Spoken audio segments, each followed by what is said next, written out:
tudo bom? Meu nome é Arthur, eu sou professor lá no Cursinho Popular Monteiro Lobato, CPML, sou professor de matemática e hoje vou fazer uma revisãozinha para o Enem sobre geometria plana e geometria espacial. Como é que eu vou fazer isso aqui? Eu acredito que matemática tem muito de exercício, né, de treino e ainda mais fazendo relacionado ao vestibular, né? Não adianta a gente só ficar explicando teoria e não ver na prática como é que funciona. Até para pegar as manhas, né, da prova no Enem, nesse caso, né? Então eu vou meio que passando pelos principais tópicos, começando por um exercício e complementando com a teoria depois. Então vamos lá. Primeiro, eu queria falar sobre polígonos. Então já vou deixar aqui o exercício na tela, para quem já quiser lendo. Polígono, né, acho que todo mundo tem uma noção intuitiva do que é, uma figura geométrica plana. Então, triângulo, quadrado, retângulo, pentágono, hexágono, tudo isso são polígonos, né? E eles têm várias propriedades interessantes e a gente vai explorá-las aqui nesse exercício.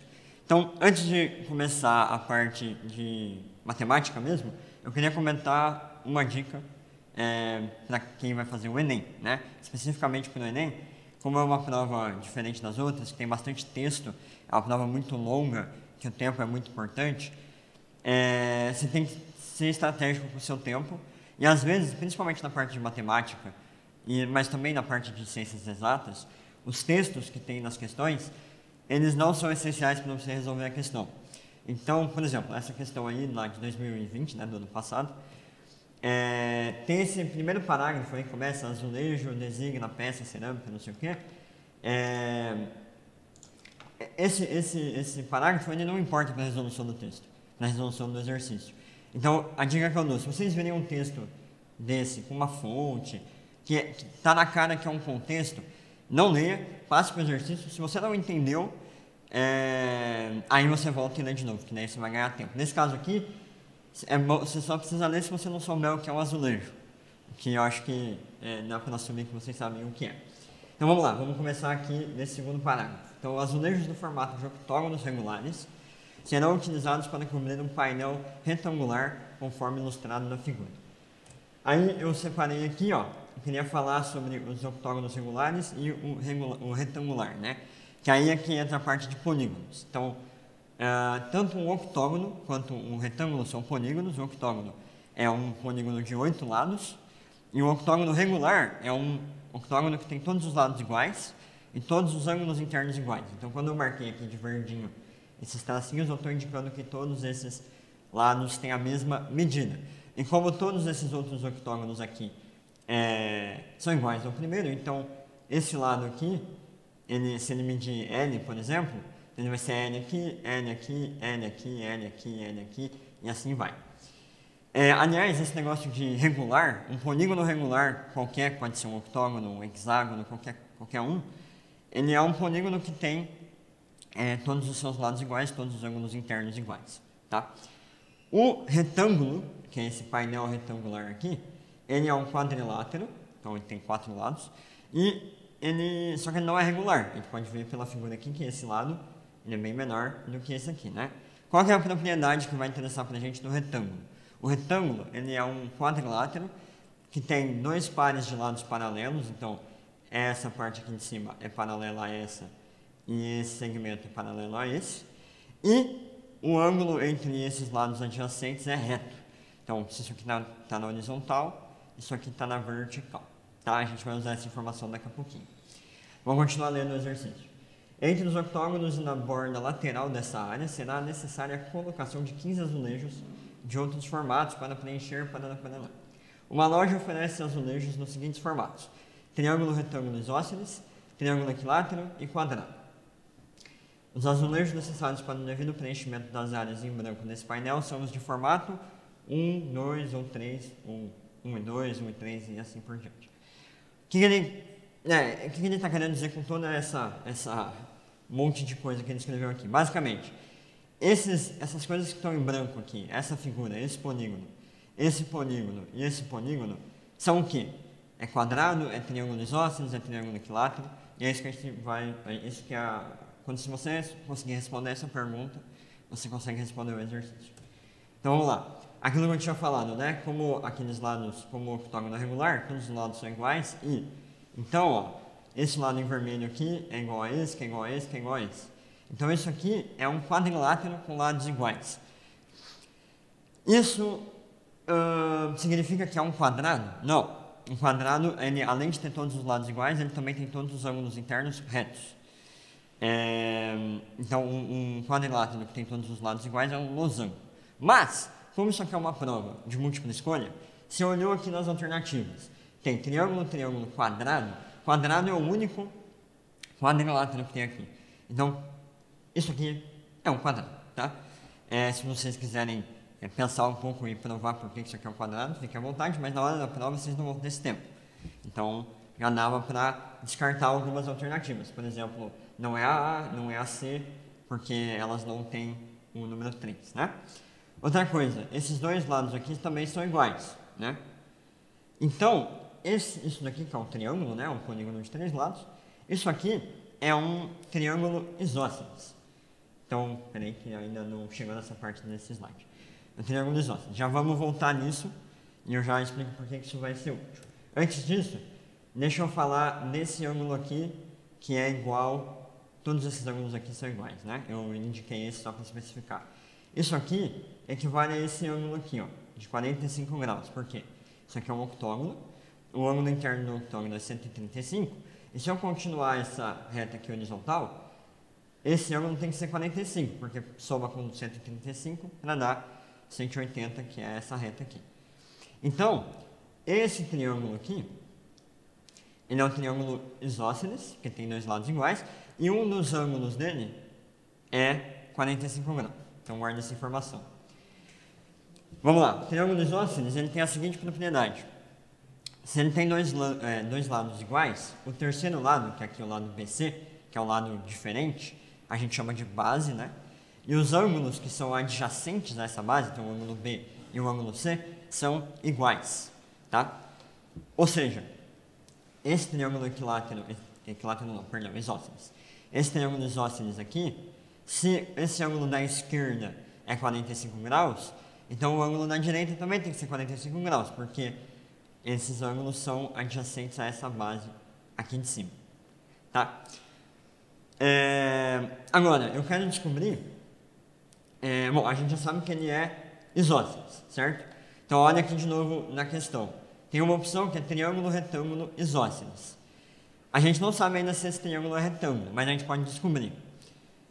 Por quê? Tem um resultado importantíssimo que vocês têm que lembrar do resto da vida de vocês, que é a soma dos ângulos internos de qualquer triângulo é 180.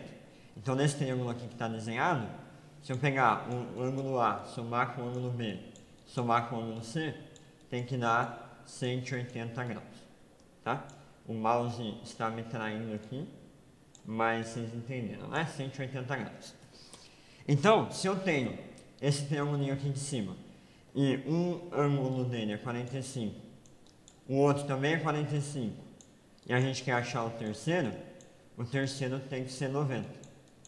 Porque se vocês fizerem essa conta, pegarem o 45 com 45 vai dar 90, passo 90 para lá, para a direita, 180 menos 90 dá 90. Então esse ângulo aqui é reto. É um triângulo, isso aqui é um triângulo retângulo, né? O triângulo retângulo é aquele triângulo que tem um ângulo reto. Se ele não tiver nenhum ângulo reto, ele pode ser ou obtusângulo ou acutângulo. Obtusângulo se ele tiver um ângulo maior que 90, acutângulo se todos os ângulos forem menores que 90. Então, vendo aqui na resposta, a princípio a gente acabou o exercício. Por quê? Porque a gente sabe que vai precisar de quadrado e sabe que vai precisar de triângulo, retângulo isósceles. Então, tem que ser a alternativa D, certo? De novo, isso aqui é prova, vocês têm que ganhar tempo. Se vocês não estão confiantes no resultado, nessa resposta que vocês chegaram, vocês podem confirmar que esse triângulo aqui, ó, que eu estou marcando, ele não é equilátero. Por quê? Porque ele tem um ângulo reto aqui. Por isso que eu falei que esse ângulo aqui era reto. Esse triângulo aqui, ele não é equilátero. Por quê? Porque o triângulo, aqui só para mostrar, né? O triângulo equilátero, todos os ângulos são iguais a 60 graus. Todos os ângulos internos medem 60 graus. E aquele lá tem um deles que mede 90. Então ele não é um triângulo equilátero e por isso que a 2 não é a resposta. E a resposta é a letra D. Aqui eu vou só deixar comentado essa coisa aqui de segmentos notáveis do triângulo. Não vamos fazer exercício disso porque o tempo urge. Mas esses aqui são segmentos notáveis. São segmentos que, dado um triângulo qualquer, saem de um vértice e chegam no lado oposto com alguma propriedade. Então, por exemplo, a altura chega no lado oposto fazendo 90 graus. A bissetriz chega no lado oposto e corta o ângulo aqui ao meio. A mediana, ela sai do vértice e chega no lado oposto cortando o lado oposto no meio. Então essa distância aqui é igual a essa distância aqui, está até escrito, né? Ponto médio da base. E a mediatriz, ela não sai necessariamente do vértice, mas ela corta o lado oposto ao meio e faz 90 graus com o lado oposto. No triângulo isósceles, esse segmento que está desenhado aqui, AM, ele é todas elas juntas, todas elas coincidem. Então a mediana, a mediatriz, a bissetriz e a altura do triângulo isósceles com relação à base, que é um lado diferente, elas coincidem.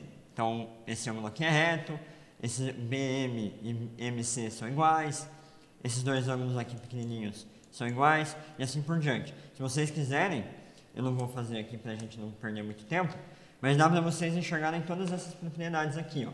Se traçar uma reta que corta esse lado ao meio, ele vai fazer 90 graus, ele vai cortar o ângulo do meio, por quê? Porque esse triângulo aqui é isósceles. Tudo bem? Bom, aqui vai ser na correria, já vamos para outro assunto, que é um assunto também importantíssimo. Assim, antes, só para comentar, eu falei que no triângulo equilátero todos os ângulos são iguais, mas eu falei, acho que talvez até o mais importante eu deixei de falar, que é que todos os lados são iguais, tá? Então isso é importante, triângulo equilátero, todos os lados iguais, todos os ângulos internos iguais. O triângulo equilátero é um polígono regular, de 3 lados, mas é um polígono regular. E nele, enquanto no triângulo isósceles, os segmentos notáveis só coincidem se forem com relação à base, no triângulo equilátero qualquer lado é base, qualquer lado vai dar certo isso. Então isso vai ter propriedades interessantes, que aqui eu não vou abordar, mas que é muito interessante, principalmente para quem vai seguir na área de exatas, vai ser bastante útil. Agora sim, vamos falar do triângulo retângulo. Eu comentei já o que é o triângulo retângulo, é um triângulo que tem um ângulo interno reto, mas vamos aplicar ele aqui no exercício. Então vamos lá. Essa é uma questão de 2014, ela fala o seguinte, diariamente, uma questão do Enem, né, de 2014, a gente fala o seguinte: diariamente, uma residência consome 20.160 watt-hora. Watt-hora é a unidade de energia, né? Então, provavelmente vocês já viram isso em física. É um múltiplo de joule, né? É equivalente a joule. Então, é de energia. Porque watt é potência, hora é tempo, tempo vezes potência da energia. Bom, essa residência possui 100 células solares retangulares, que são dispositivos capazes de converter luz de dimensões 6×8. Então eu vou desenhar aqui. Cada uma de tais células produz ao longo do dia 24 watt-hora. 24 watt-hora por centímetro de diagonal. Então se a minha diagonal do meu retângulo tiver 1 centímetro, o meu retângulo, a minha placa, vai produzir 24 watt-hora. O proprietário, ao longo de um dia, o proprietário dessa residência quer produzir por dia exatamente a mesma quantidade de energia que sua casa consome. Qual deve ser a ação do proprietário? Então ele tem 100 células, ele quer saber se ele precisa diminuir o número de células ou aumentar. Como é que a gente vai resolver esse problema? A gente precisa calcular, primeiro passo, é calcular a diagonal do nosso retângulo, que é esse retângulo aqui. Eu desenhei essa diagonal desse jeito, eu poderia até ter desenhado no outro sentido, mas o comprimento dela não mudaria, então não tem problema. Como é que a gente vai achar a diagonal de um retângulo? Teorema de Pitágoras, tá? Então, o Teorema de Pitágoras é muito importante, vocês também têm que lembrar disso pro resto da vida de vocês. Ah, mas eu vou fazer psicologia. Não importa, Teorema de Pitágoras, muito importante pro resto da vida. Teorema de Pitágoras diz o seguinte: você tem um triângulo retângulo com dois catetos e uma hipotenusa. Antes, deixa eu clarificar o que é isso. Esse ângulo aqui é reto porque isso aqui é um retângulo, certo? Esse lado aqui, ó, eu vou chamar esses pontos de A, B, C e D. Eu juro que a minha letra não é tão feia assim quando eu não estou escrevendo com mouse. O lado BC é um cateto do triângulo retângulo. Ele é o lado adjacente ao ângulo reto. O lado DC também é um cateto e o lado oposto ao ângulo reto, que é o lado DB, é a hipotenusa. E o Teorema de Pitágoras diz que se você pegar um cateto elevado ao quadrado, somar com outro cateto elevado ao quadrado, vai dar a sua hipotenusa ao quadrado. Então, nesse caso aqui, ó, o lado BC mede 6. Se eu pegar isso elevado ao quadrado e somar com o lado DC, que mede 8, ao quadrado, isso vai dar a minha diagonal DB, que eu escrevi ali que mede D, isso aqui vai dar D ao quadrado. 6 ao quadrado é 36, 8 ao quadrado é 64. Conta de cabeça, isso vai dar 100. E vai ficar 100 igual a D ao quadrado, tira a raiz dos dois lados, o D vai dar 10 centímetros. Essa conta que eu fiz aqui, que eu fiz sem detalhar muito os cálculos, mas, enfim, fiz a conta do mesmo jeito, vocês, eu escrevi graus, mas não é graus, né, é centímetros. Vocês podem fazer sempre. Se vocês têm o triângulo equilátero, vocês sabem dois lados, triângulo equilátero não, triângulo retângulo, vocês sabem dois lados e não conhecem o terceiro, vocês aplicam o Teorema de Pitágoras, desse jeito, e vão achar o terceiro lado. Agora, de novo, já falei isso várias vezes, vou falar mais vezes. Isso aqui é prova, e prova vocês têm que ganhar tempo. E conta demanda tempo. Aqui não precisava ter feito essa conta que eu fiz. Por quê? Porque tem um triângulo retângulo muito especial, chamado, não sei por que chama assim, mas se chama triângulo 3, 4, 5. É um triângulo retângulo que tem catetos 3, 4 e 5. Não sei por que tem o nome triângulo 3, 4, 5. E que, se vocês pegarem, de fato esse triângulo é retângulo, porque se vocês pegarem um cateto 3 elevado ao quadrado dá 9, 4 ao quadrado dá 16, somando as duas coisas dá 25, tira ao quadrado dá 5, a hipotenusa, né? E qualquer triângulo que é semelhante a esse triângulo 3, 4, 5, e eu vou falar um pouquinho mais detalhadamente de semelhança daqui a pouco, mas qualquer triângulo que seja uma versão aumentada ou diminuída desse triângulo 3, 4, 5, também é triângulo retângulo. Então, e também as relações vão ser sempre as mesmas. Então, por exemplo, se eu pegar e multiplicar todos os lados por K, então, por exemplo, se K for 2, então esse lado vai ser 6, esse lado vai ser 8, esse lado vai ser 10. Se for K igual a 10, vai ser 30, 40 e 50. Multiplicar todos os lados por algum número igual para todo mundo, é como se eu estivesse ampliando ou diminuindo esse triângulo, dando um zoom nele, né? E os ângulos, quando a gente faz isso, os ângulos internos não mudam, então esse triângulo continua sendo retângulo e valem as mesmas coisas. E se a gente olhar aqui, ó, 6 é 2 vezes 3, 8 é 2 vezes 4. Então, o D tem que ser 2 vezes 10, que dá 2 vezes 5, né? Que dá 10 centímetros, tá? Então a gente não precisava ter gastado tempo fazendo 6 ao quadrado mais 8 ao quadrado, isso aí dá 100, tira 100, tira a raiz de 100 dá 10. Às vezes é um número um pouquinho mais complicado até, por exemplo, se fosse 36 aqui e 42 aqui. Você vai elevar 36 ao quadrado e 48 ao quadrado, tirar a raiz? Não, 36 é 6 vezes 6. 42, ou melhor, 48, né? Eu falei errado aqui, se fosse 48. 48 é 8 vezes 6. Então esse triângulo é o 3, 4, 5 multiplicado por 6, tá?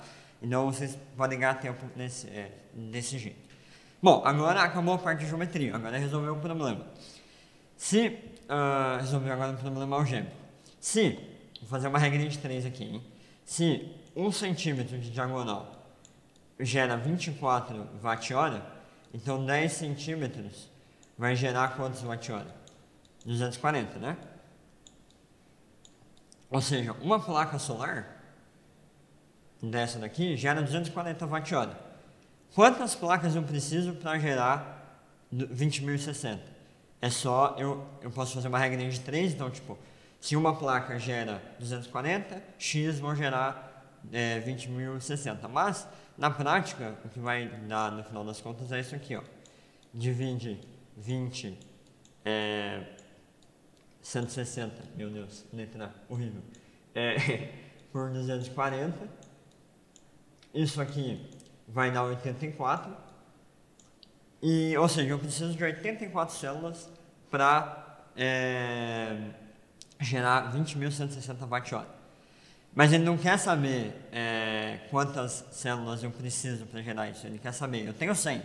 Quantas eu preciso retirar para chegar em 20.016? 20.160.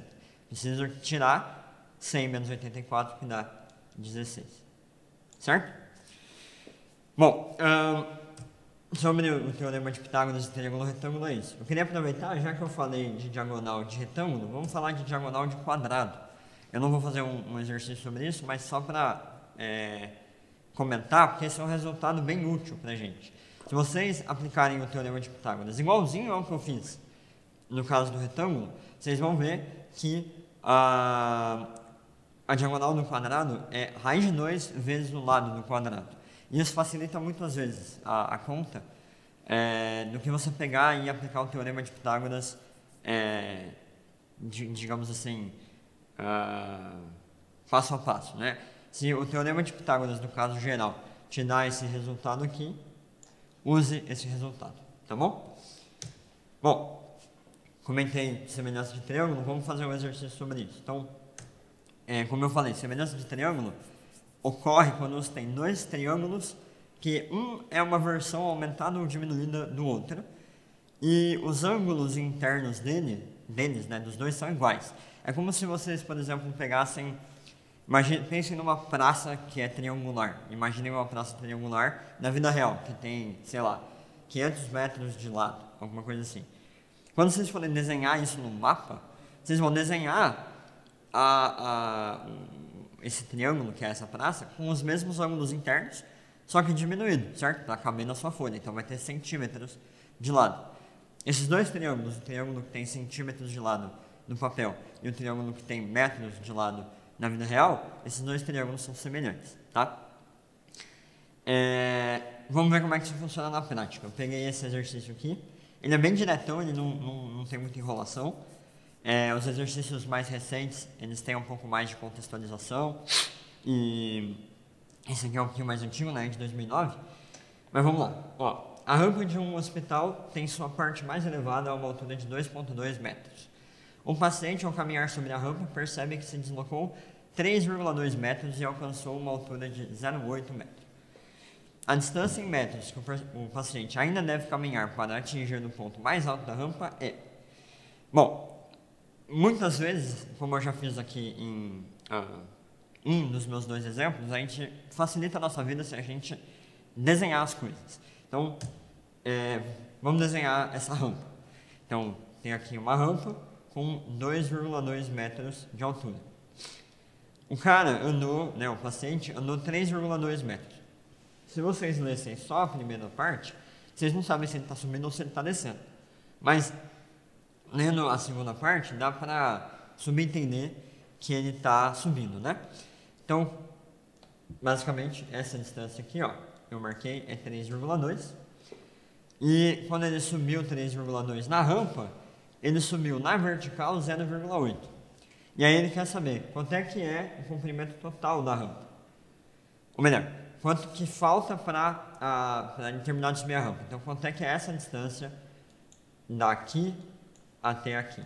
Só que para isso, a gente precisa calcular a distância total da rampa. E a gente vai fazer isso por...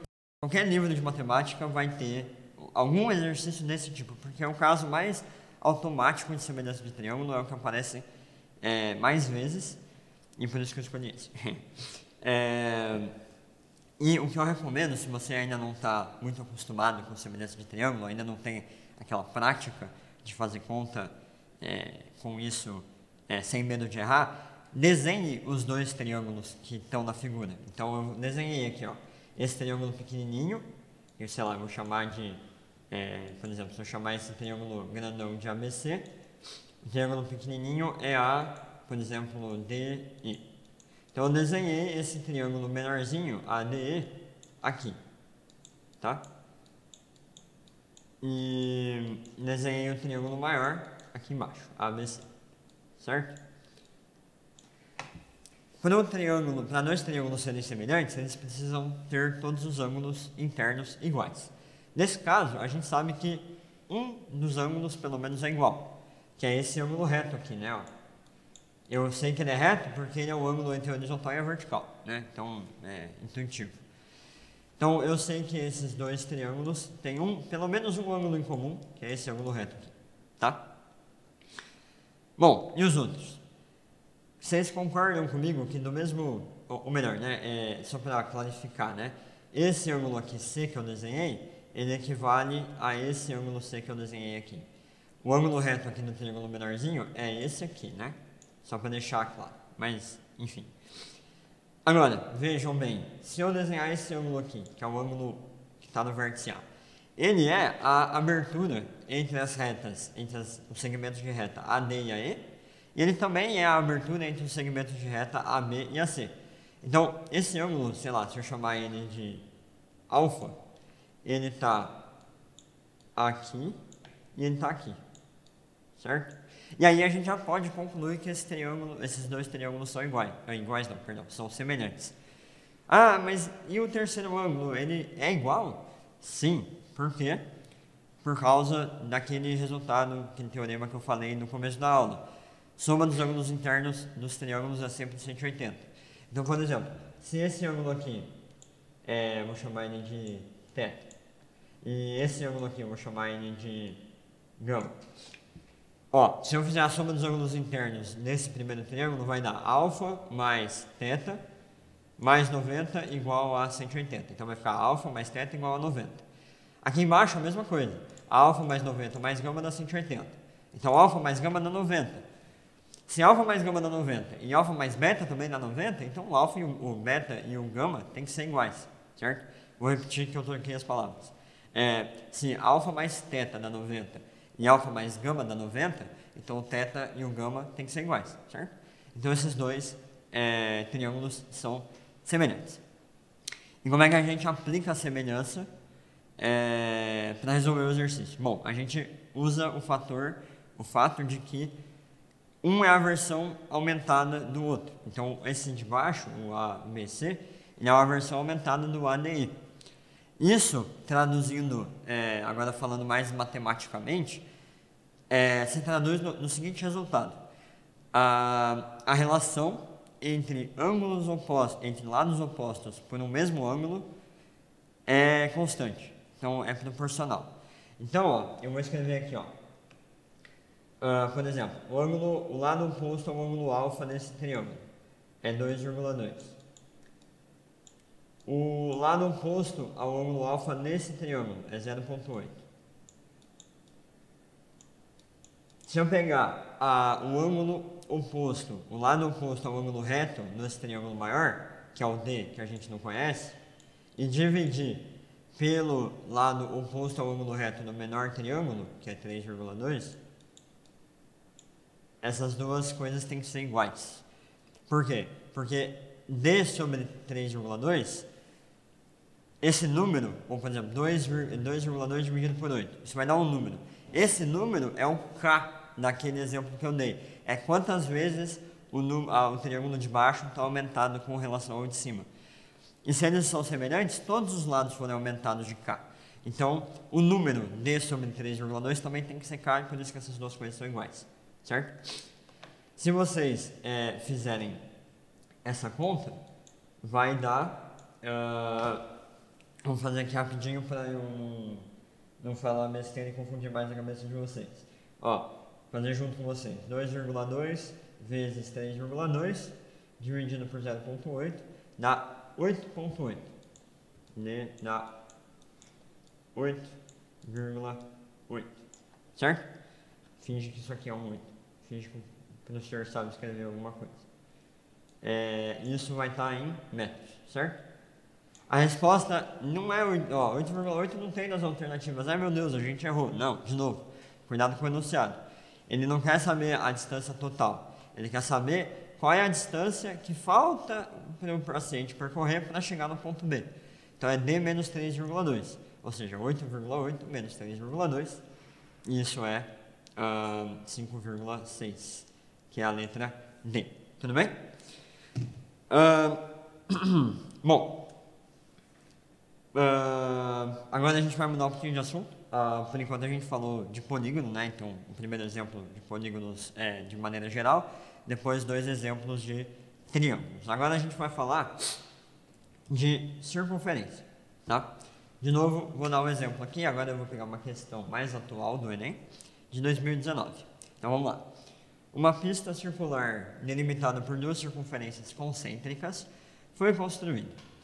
Na circunferência interna dessa pista, de raio 0,3 km, então eu vou escrever aqui, vou desenhar. Sempre que vocês enxergarem algum número no problema de geometria, já coloquem ele no desenho para não se confundir. É uma circunferência de raio 0,3 km. Lembrando que raio é a distância do centro da circunferência ao lado, ou a distância do centro à circunferência, ou ao exterior, né, à fronteira do círculo. Bom, serão colocados aparelhos de ginástica localizados nos pontos P, Q e R, conforme a figura.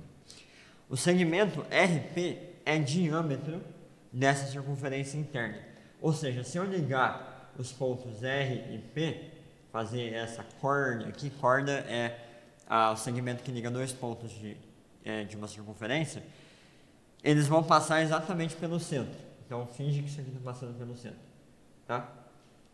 Meu Deus. E, além disso, o ângulo PQR tem medida igual a π sobre 5 radianos. Então, PQR, que ângulo é esse? É esse ângulo aqui, ó. PRQ, na verdade, né?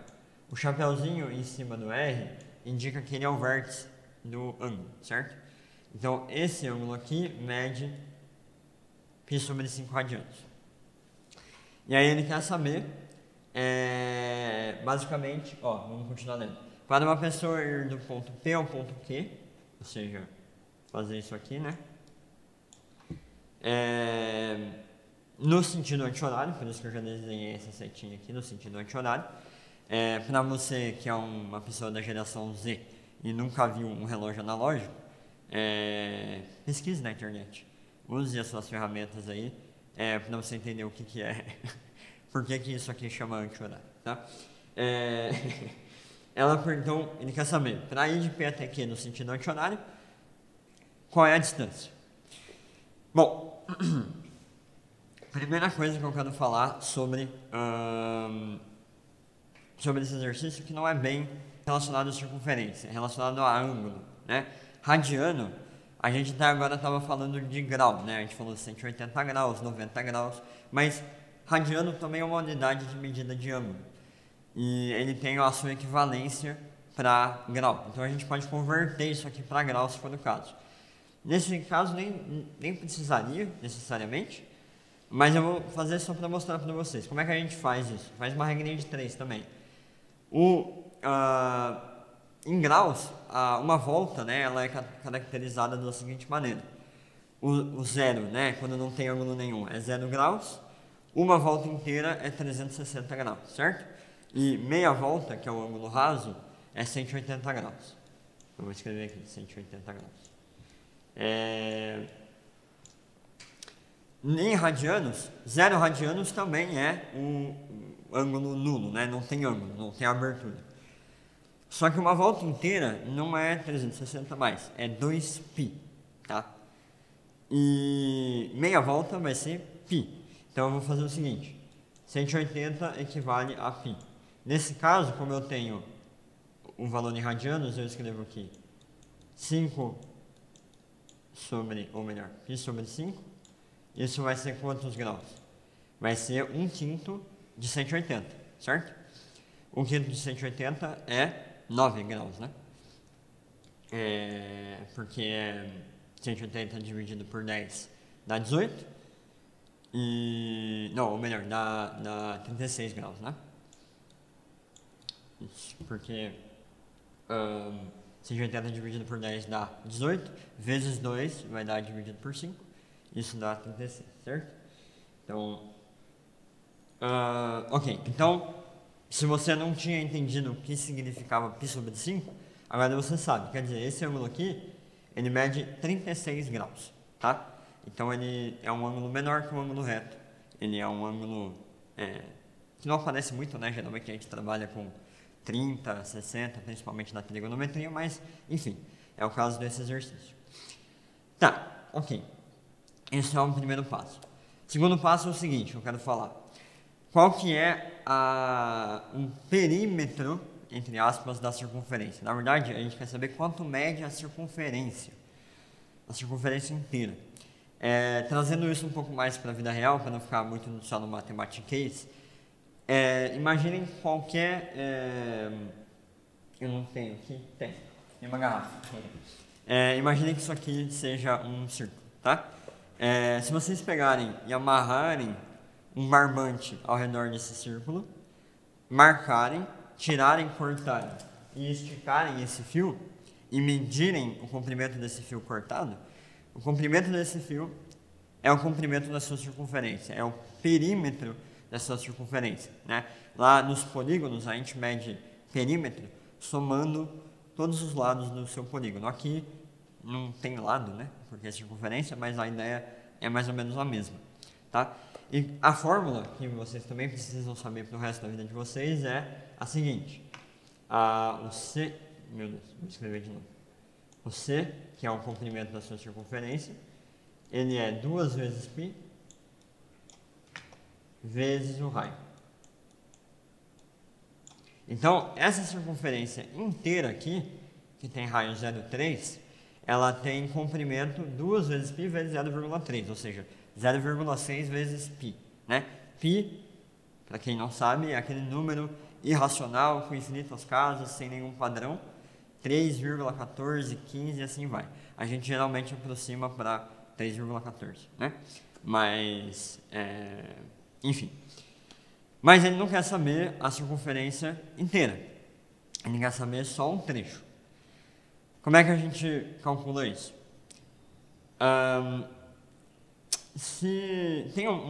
É meio que uma formulinha, mas dá para vocês deduzirem isso até com uma certa facilidade. Que é o seguinte, pensem pensem numa circunferência, finjam que isso aqui é uma circunferência, tá? Se vocês dividirem ela em 4 partes iguais, formando um ângulo reto aqui, faz sentido que esse pedaço aqui, que a gente chama de quarto de circunferência, tenha 1/4 do comprimento total, ou seja, que seja 2πr dividido por 4, e que metade da circunferência, ou seja, que esse ângulo de 180 seja metade da circunferência, por isso que chama meio círculo, né, meia circunferência. Bom, a ideia que a gente vai usar é a mesma aqui. Se a gente souber esse ângulo aqui, vou chamar esse ponto de O, né, que é a origem, esse ponto QOP, se a gente souber quanto é que mede esse ângulo, a gente pode aplicar a mesma lógica. Porque, por exemplo, a ideia que a gente vai aplicar, que é uma regrinha de 3, é 360 graus é uma volta. Isso significa 2πr de comprimento. Se eu tenho alfa graus, ou alfa radianos de ângulo, de volta, né? Quanto que vai ter de comprimento? Aí você, na ânsia de resolver o exercício, vai falar, esse ângulo é 36. Então é 1/10 de volta, porque 36 é 1/10 de 360. Só que 36 não é esse ângulo aqui que está inverte no ponto O. É o ângulo que está inverte no ponto R. Esse ângulo que está inverte no ponto R é chamado de ângulo inscrito. E não dá para usar ele nesse caso. Veja que nesse exemplo que eu dei aqui, a gente usou o vértice do ângulo no centro da circunferência. Esse ângulo chama ângulo central, porque os matemáticos não são muito criativos.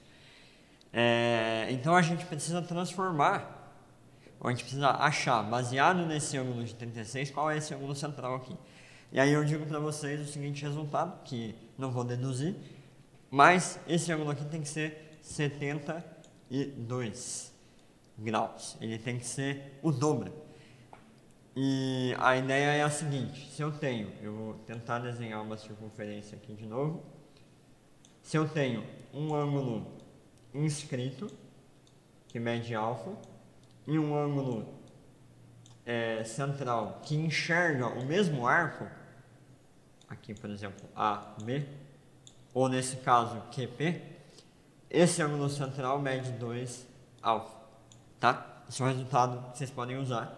E por isso, esse ângulo aqui é 72. E aí, agora faz aquilo que eu falei, aquela regra de 3. 360, eu não vou escrever aqui porque eu não quero que vocês sofram mais com a minha letra. Mas tentem fazer isso de cabeça, ou se não, escrevam aí na mão. Ó, 360 vai dar 2πr. 72 vai dar x. 72 é um quinto de... É um quinto? Ou melhor, vamos escrever aqui, porque o professor vai acabar confundindo a cabeça de vocês. Vamos lá. 360 é 2πr. 72 vai dar x. 360 dividido por 72, ó, 360 dividido por 36 dá 10, só que 72 é o dobro, então vai dar 5, né? Ó, 360 dividido por 72, só para confirmar, dá 5. Ou seja, 72 é um quinto de 360. Então o nosso x vai ser um quinto de 2πr. Vai ser 2πr dividido por 5. Tá? Nesse caso, o R é 0,3 quilômetros, certo? 0,3 quilômetros vezes 2 dá 0,6 quilômetros, vezes π dividido por 5. 0,6 dividido por 5 dá 0,12 π, certo? 0,12 π. Então, a resposta é a letra B, tá? Veja, eu podia ter vindo aqui super preparado, com todas as respostas na ponta da língua, e parecer muito inteligente para vocês, mas na hora da prova vocês não vão ter as questões todas na ponta da língua. E eu acho importante que o professor passe essa certa, não uma dificuldade propriamente dita, mas esse esforço necessário para chegar na resposta. Aqui o meu esforço é um pouquinho maior, porque eu tenho que escrever com o mouse, vocês não precisam fazer isso, mas eu acho sempre interessante resolver os exercícios com vocês, desenvolvendo minimamente, escrevendo alguma coisa pelo menos, do que só ficar mostrando slide, porque eu sou aluno também e eu entendo quão chato é isso, tá bom? Bom, aqui eu não vou fazer exercício sobre isso, porque o tempo é curto, mas eu queria só indicar aqui para vocês alguns resultados interessantes. A gente pode inscrever polígonos em circunferências. Então, quando a gente faz isso, a gente está colocando os vértices dos nossos polígonos em contato com a nossa circunferência, tá? Isso é um polígono inscrito numa circunferência. Se o polígono é regular, então ele se encaixa de um jeito bem bonitinho, porque ele vai dividir a circunferência em partes iguais também, tá? E aí tem esses resultados aqui, ó. Não vou deduzir, mas tentem em casa, se vocês tiverem tempo, tentar chegar nesses resultados aqui. Se eu tenho o lado do meu triângulo equilátero, eu posso calcular, ou melhor, se eu tenho o raio do meu triângulo equilátero, eu posso calcular o lado do meu triângulo equilátero a partir dessa formulinha aqui, ó, R raiz de 3. Então, se eu tenho o raio, eu calculo o lado por meio dessa relação. Se eu tenho esse Azinho, que a gente chama de apótema, mas não precisa saber esse nome, é só essa distância entre o centro e o lado, a gente consegue usar essa formulinha aqui. E assim vai. Se a gente tiver o raio de uma circunferência, a gente consegue calcular o lado do quadrado inscrito e do hexágono inscrito também. É, mesma lógica. E vice-versa também, né? Se você tem um lado, você consegue achar o raio, é só isolar o raio nessa equação aqui, né? Uma observação que eu queria fazer sobre o hexágono é que ele é 6 triângulos equiláteros juntinhos aqui, tá? Então, isso às vezes ajuda. Quando a gente for calcular a área do hexágono, ele é 6 vezes a área de um triângulo equilátero. E isso é bem útil, né? E nesse caso aqui, se o triângulo, nesse caso não, né? Em todo hexágono regular, se o lado dele mede 6, então o raio da circunferência também mede, ou melhor, se o lado do hexágono mede L, então o raio da circunferência também mede L. Por isso que está aqui, ó, R igual a L, tá? Bom, mudando um pouquinho de assunto de novo, vamos falar de áreas, tá? Então a gente já é um último assunto da geometria plana, e daí a gente passa para a geometria espacial. Então vamos lá, esse aqui eu dividi em duas partes do slide porque não ia caber, mas vamos ler aqui. Uma empresa deseja construir um edifício residencial de 12 pavimentos, num lote retangular de lados medindo 22 e 26. Então tá aqui, 22 e 26. Em 3 dos lados do lote serão construídos muros. Então, aqui, aqui e aqui. Espero que esteja dando para ver o ponteiro, está. Estou conseguindo ver minha tela aqui, excelente. Então vamos lá. A frente do prédio será feita sobre... a frente do prédio, né, esse A aqui não é um artigo, é uma preposição. A frente do prédio será sobre... Ou melhor, é um artigo sim, perdão. Isso que dá para o professor de matemática querer falar em português, né?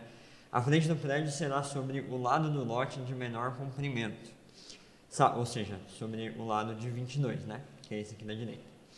Sabe-se que em cada pavimento, 32 metros quadrados serão destinados à área comum, que é o hall de entrada, os elevadores e as escadas. E o restante da área será destinado às unidades habitacionais. A legislação vigente exige que prédios sejam construídos mantendo distâncias mínimas dos limites dos lotes onde se encontram.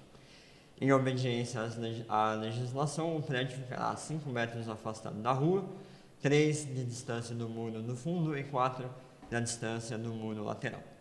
Veja que os enunciados do Enem não são, são cansativos, né? Então vocês têm que estar preparados para isso. Ou seja, é o que está indicado nessa figura aqui, tá? Nesse caso ele já deu de lambuja o desenho, vocês não precisam desenhar.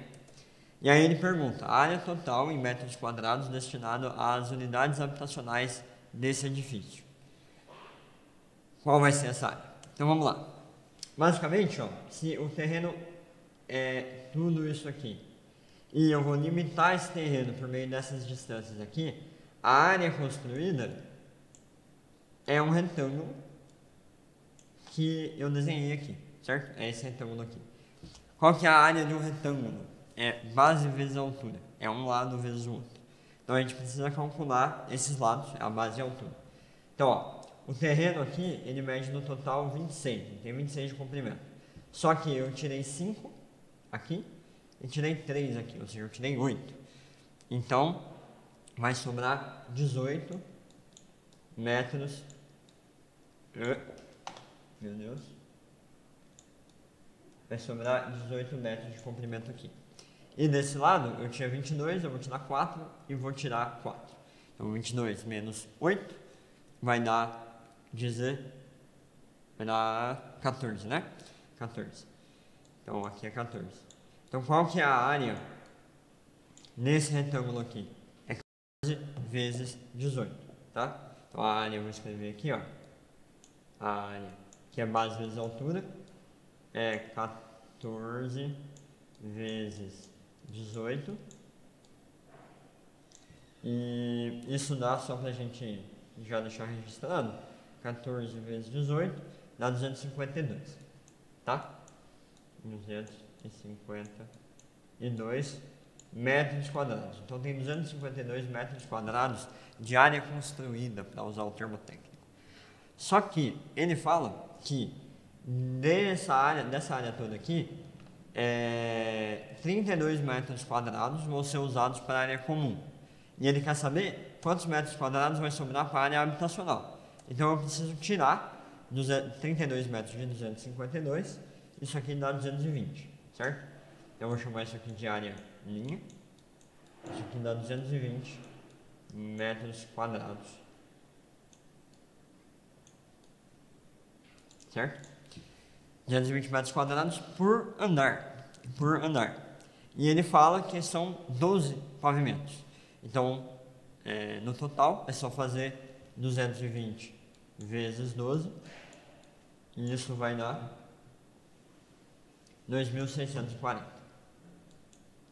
certo?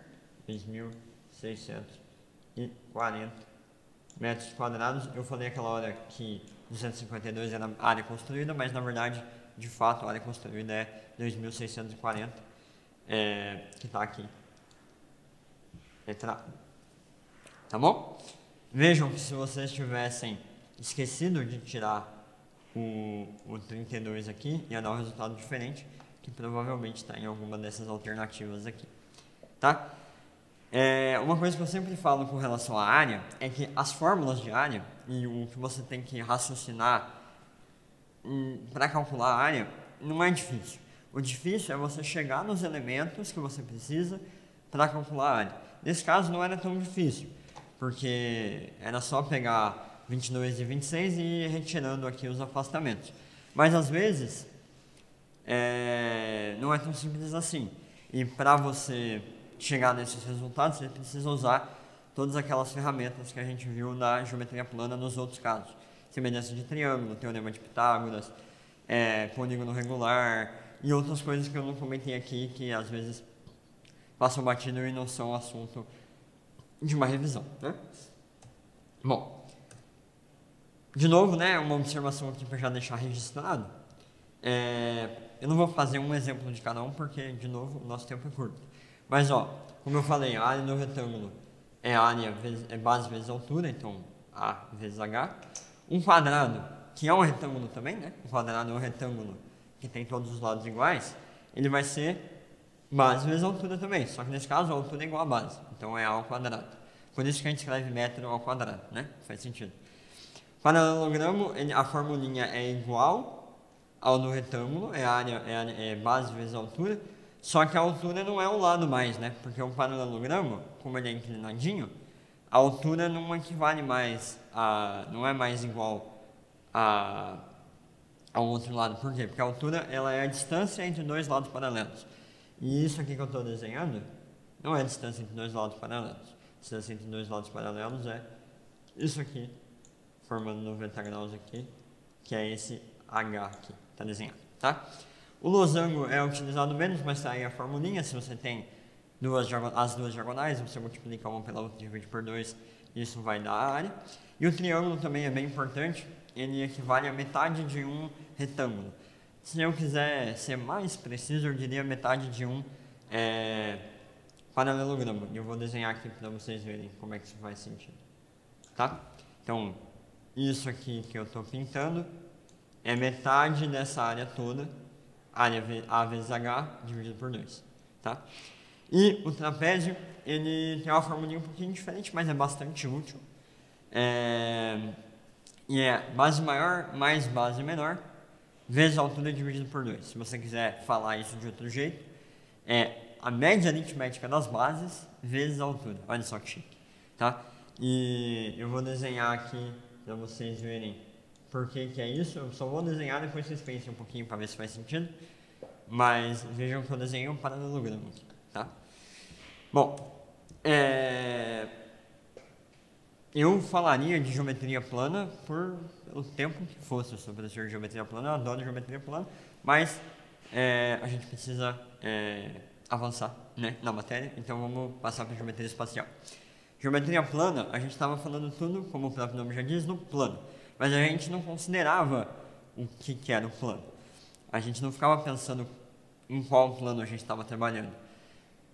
Tudo o plano da lousa, ou no caso de vocês, o plano do computador, né, da tela do computador. Aqui na geometria espacial, não. A gente vai ter que sair do plano, né? Então, tal qual uma bruxa, né, uma leitura de tarô, a gente tem que transcender e mudar de plano, né? A gente tem que ir para um plano mais elevado de existência. E só que aqui só um comentário, não é super importante. Acho que a maioria de vocês que está vendo essa revisão já estudou geometria espacial, né? Mas a gente sempre desenha as coisas em perspectiva. Isso às vezes é um pouquinho confuso, às vezes a gente não consegue enxergar direito o que está acontecendo. A dica que eu dou é sempre que vocês estiverem trabalhando com alguma figura de geometria espacial, um poliedro, tentem achar alguma coisa, que no vestibular vocês não vão ter isso, né? Mas enquanto vocês estiverem estudando, achar alguma coisa que represente aquilo. Então, se você está estudando um prisma reto retângulo, pega uma caixa, olha ela, vê se você entende como é que você saiu daquela figura física tridimensional para aquele desenho em perspectiva no papel, tá bom? Bom, vamos lá. Vai ser só 2 exercícios de geometria espacial, apesar de ser um assunto legal, importante, que cai, mas é que não é muito diferente uma coisa da outra, então meio que eu vou fazer um exercício e ele já é relativamente bem representativo do que a gente vai fazer. Então vamos lá. No recipiente com a forma de paralelepípedo reto retângulo, colocou-se água até a altura de 8 centímetros, está indicado aqui na figura. E um objeto que ficou flutuando na superfície da água. Para retirar o objeto de dentro do recipiente, a altura da coluna de água deve ser de pelo menos 15 centímetros. Então eu desenhei aqui 15 centímetros. E essa diferença aqui, né, vai ser 2 centímetros. Para a coluna de água chegar a essa altura, é necessário colocar dentro do recipiente bolinhas de volume igual a 6 centímetros cúbicos cada, que ficarão totalmente submersas. E aqui é, de certa forma, uma questão interdisciplinar, porque em física a gente estuda hidrostática, né? Hidroestática. E uma das leis lá da hidrostática, que eu não vou lembrar o nome agora, é que se você pega um objeto e coloca ele dentro de um fluido, ou da água, né, por exemplo, e ele afundar, todo o volume dele vai ser coberto de água, né?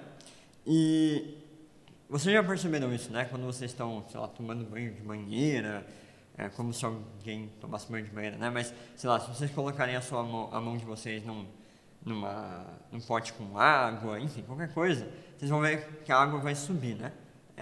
Todo mundo já percebeu isso. E o que essa lei da hidrostática fala é que a água vai subir de maneira que o volume de água naquele recipiente, ou o volume que subiu, a variação de volume, seja igual ao volume que você colocou no objeto, o volume do objeto que você colocou lá dentro da água.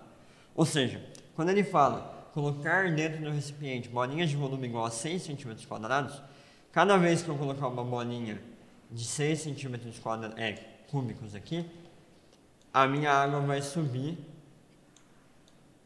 uma alturinha, e essa alturinha, esse volume aqui que eu estou pintando, ele vai ter 6 centímetros cúbicos de volume, tá?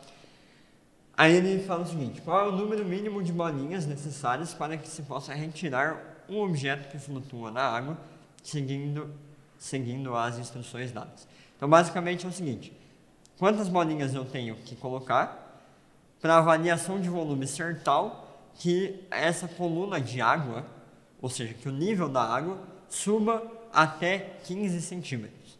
Então, se ele tem 8 já, e eu quero que ele chegue a 15, ele precisa aumentar 7 centímetros. Finge que isso aqui é o 7. Ou seja, a minha variação de volume, pela minha colocação de bolinhas, tem que ser um prisma de altura 7 centímetros. E agora eu vou falar de prisma. O que é um prisma?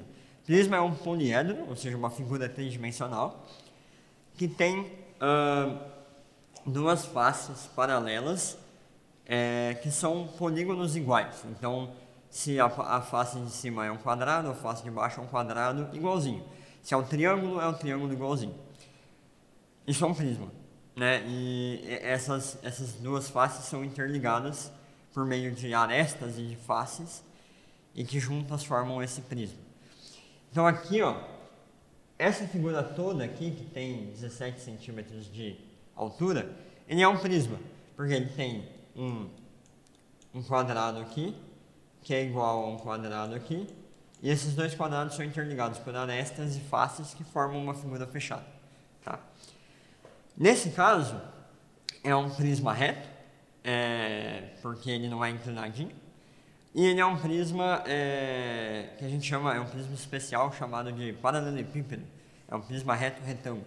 E nesse caso, eu estou dizendo que esses quadrados aqui são a minha referência, são a minha base, e que a altura está na vertical, mas eu poderia ter olhado, por exemplo, a base, essa face aqui na frente, que é um retângulo 4 por 17, isso podia ser a minha base e a minha altura podia ser 3.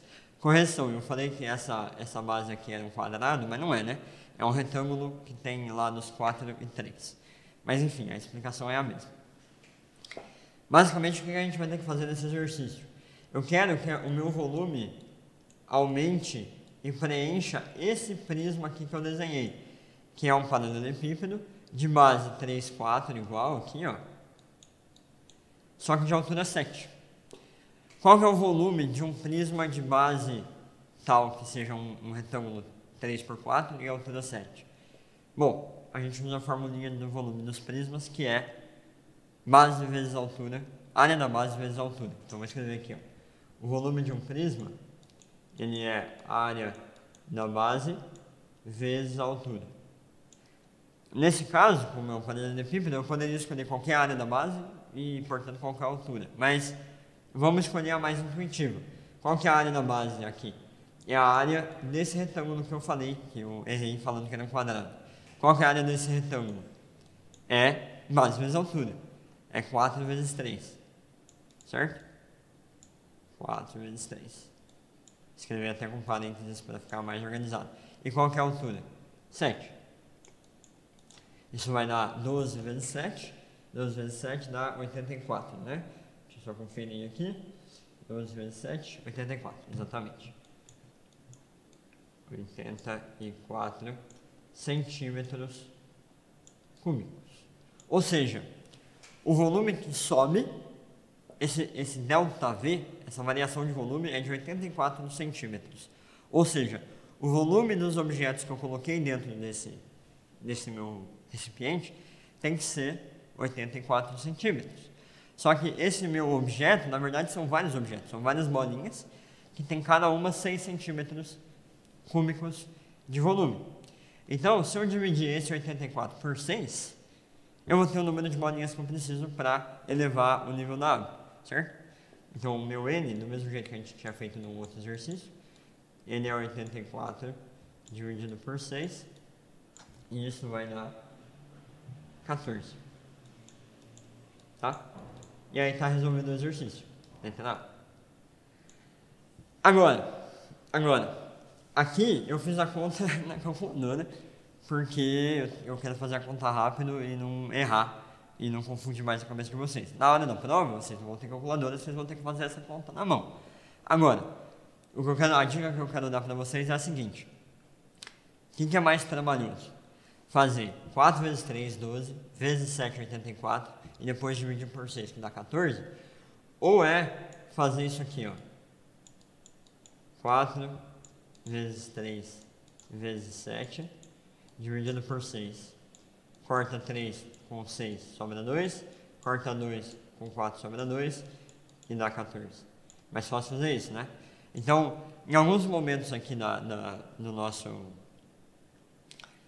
aula, né, até naquele exemplo de áreas, eu fiz a conta mesmo, né? Vocês podem fazer, mas é que às vezes não dá tempo. E isso aqui é mais fácil, é mais rápido, tá? E nesse caso é um caso simples que a conta é tranquila, né? Corta várias coisas, 2 vezes 7 não é nada cabuloso, então a resposta aqui você chega um pouquinho mais rápido. 14 bolinhas, tá bom? Bom, vamos fazer alguns comentários gerais sobre poliedros no geral. Então, prisma a gente acabou de ver um exemplo para calcular volume, né? Esse slide vai demorar um pouquinho, tá? Mas acompanhe-me, vem comigo. O prisma, eu falei aquela hora que a base dele podia ser qualquer coisa, né? Foi um retângulo nesse último exemplo, mas podia ter sido um triângulo, podia ter sido um pentágono, podia ter sido um hexágono. Geralmente vai ser um paralelepípedo, que é um prisma quadrangular, um cubo, que é um prisma quadrangular que tem todos os lados iguais, ou vai ser um prisma triangular, ou vai ser um prisma hexagonal regular, tá? Porque são os casos mais fáceis em que a geometria plana envolvida é mais fácil. Em todos esses casos, o volume é a área da base vezes a altura. A diferença é que a área da base vai mudar. Se esse triângulo for equilátero, tem aquela formulinha de dado o lado, né, o triângulo equilátero de lado L, a área é L quadrado raiz de 3 sobre 4. Enfim, podem usar qualquer coisa, certo?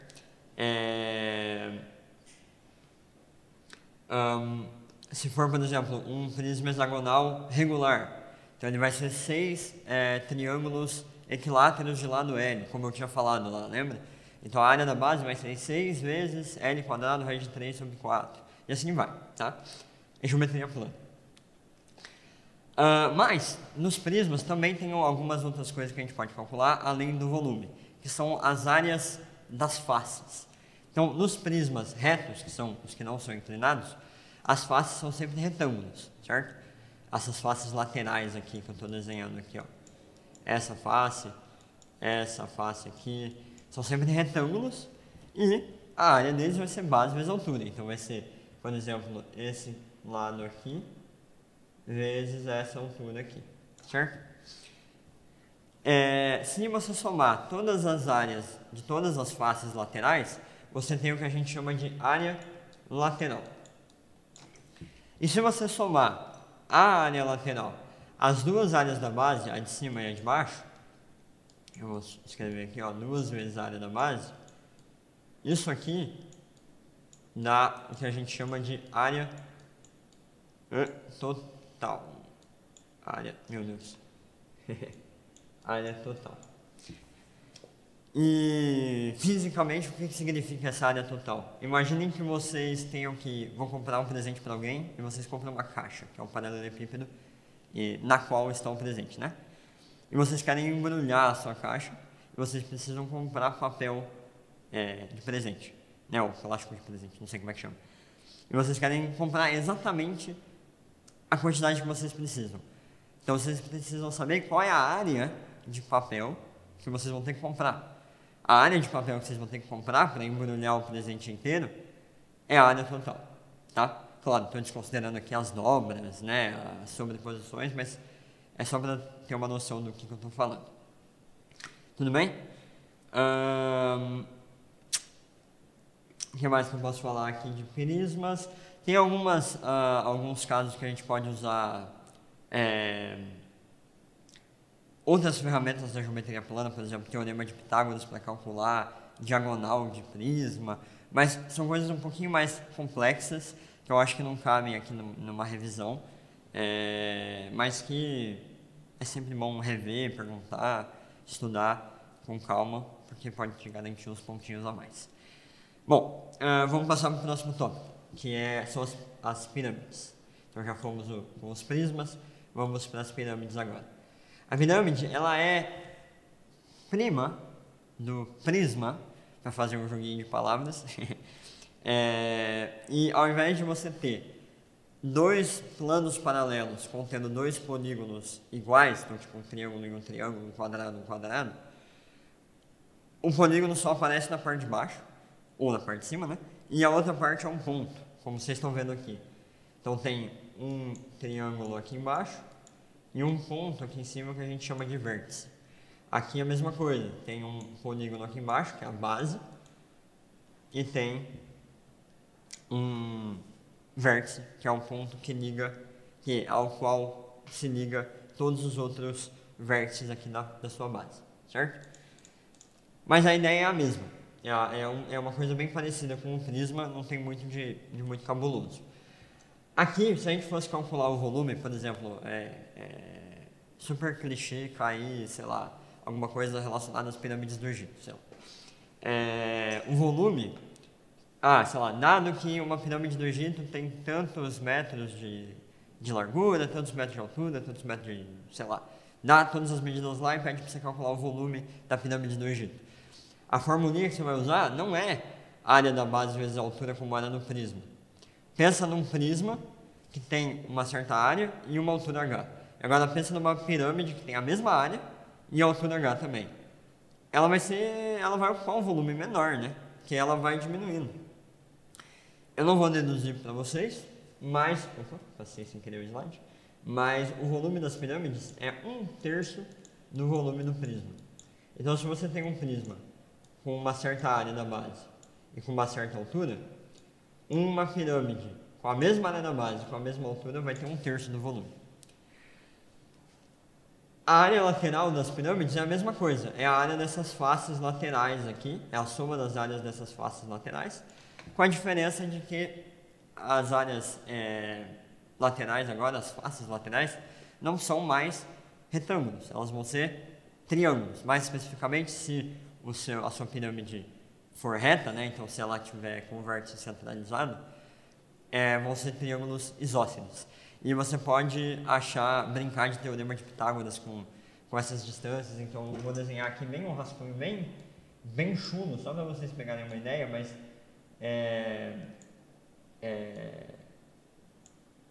se vocês, por exemplo, desenharem aqui a altura, essa altura vai fazer 90 graus com esse segmento que vai do centro até a borda.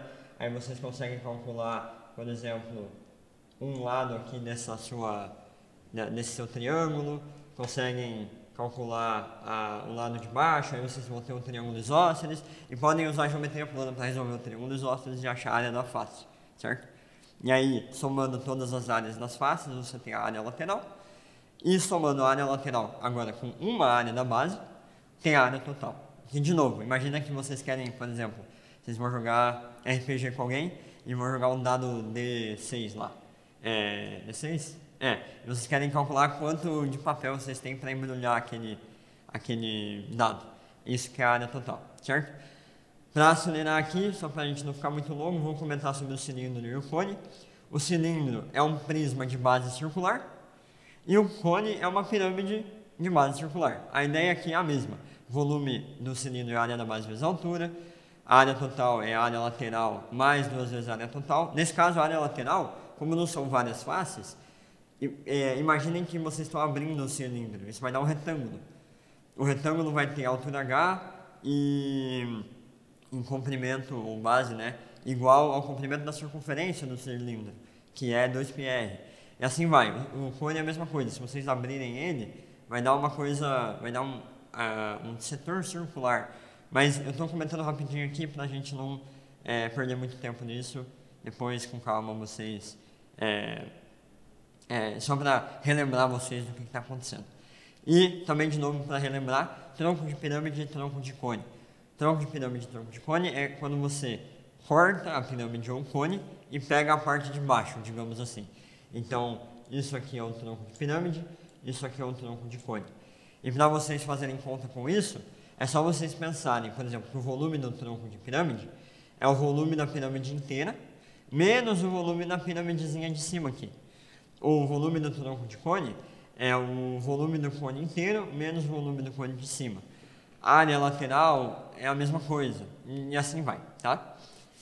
Para finalizar a nossa aulinha aqui, vou fazer esse exercício, que tem a ver com cilindro e com esfera. E aí eu vou falar de esfera e vou acabar para parar de encher o saco de vocês. Então vamos lá. Uma indústria de perfumes embala seus produtos atualmente em frascos esféricos de raio com volume 4πr ao cubo. Isso, eu vou mostrar aqui daqui a pouco, é o volume de uma esfera. Então uma esfera é uma bola, né? Uma bola de futebol é uma esfera. E o volume que uma esfera ocupa é 4/3 de π vezes o raio ao cubo. E até eu vou passar aqui já para aproveitar. Ó. Isso aqui é uma esfera, o raio é a distância do centro até a borda e o volume é dado por essa fórmula aqui, tá? Observou-se que haverá redução de custos se forem utilizados frascos cilíndricos com o raio da base R sobre 3, cujo volume será dado por πr3 ao quadrado vezes h. Veja, ó, vou desenhar aqui, aproveitar essa figura. Se esse raio da base desse cilindro for R1 dividido por 3, qual que é o volume desse cilindro? É a área da base vezes a altura. Se a altura for h, a área da base vai ser πr ao quadrado. R é R1 dividido por 3. É o raio da base. Por isso que é R sobre 3 ao quadrado aqui. Certo?